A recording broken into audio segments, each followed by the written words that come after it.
Assalamualaikum. So as promised, I'm going to do a little bit of a review on these sewn suits. This is a range for a wedding that I've done for someone.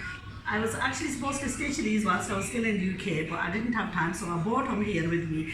I'll tell you, even though you could say a top machinist, I can't do jobs like this because it's very time consuming, and these have been done very, very nicely. Now originally these dresses came as quite wide A-line dresses. Now A-line fashion has gone, so what the tailor has done is he's adjusted this, taken it apart, repaneled it, taken out the excess parts and made it into a straight kameez, and that's basically what it looks like. So it's a little bit of a more of a modern look now to it. Okay, so that's the dress. This is one that is quite an old fashion that customer had in their own stockpile. He's finished off the dress really nicely, trimmed all the dupatta off, and this is generally a mistake that most tailors make, most machinists make, that they won't pay the extra effort in finishing off like this. If you look at this, this has been finished off exactly the same width as the embroidery. And then we've got the trouser, and mostly I tell you, my tailor has perfected this trouser cut, because majority of the time, even when you buy professionally sewn trousers, they are not to this standard. So I'm going to quickly go through all these. This dupatta, I actually stitched the suit myself in the UK, and I brought the dupatta with me because I didn't have time to scallop all the edges. So here, you can get this done very professionally by people who actually just do this kind of job. I was stitching this dress, I can't even tell you how many needles I broke. So this is one of the advantages of having stuff stitched in Pakistan, because you do get perfection. So the suit to this is still lying in England. Okay, this one I was overly excited to share with you, because this is I mean, there is absolutely no way I could have stitched this like this. I tell you, no matter how hard I tried, I would not have done this like this. This is the Maria B original D3 design.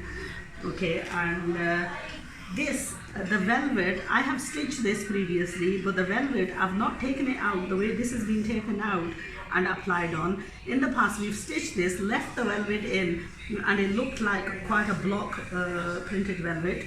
This one, I mean, all these were individual patches. These had to be all burnt out, scalloped. I mean, it's cost me, how much did it cost? कितने हजार लिया है patches का लगाने का?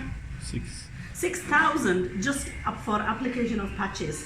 And then finishing all this off, even though these clothes may get delayed in getting to the customer, in a way, I'm glad that I brought them over, because these have been, I tell you, this has been sewn absolutely beautifully. And when I show you the dupatta to this, you'll realize. So all these applications, they've been applied. You may see one that was stitched previously on off the suit as well. That's the trouser.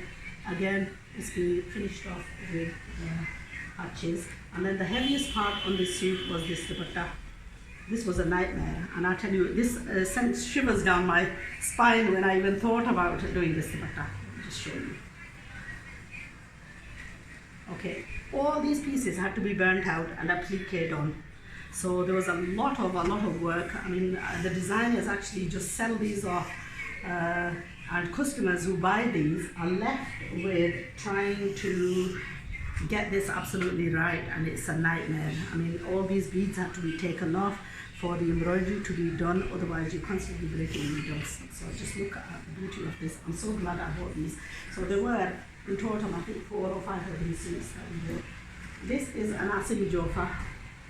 Again, when it's heavy embroidery, and this neck came separate to this and had to be applied on. It's very time consuming, very difficult to sew on top of this. But here the tailors have the skills to actually be able to do this. Trousers in January.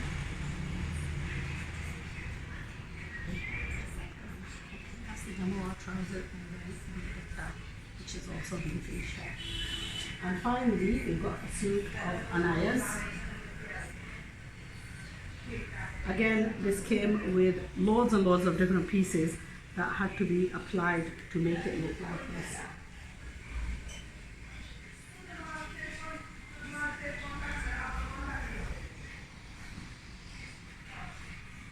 The silk had to be put on, all this trimming, all this had to be appliqued on.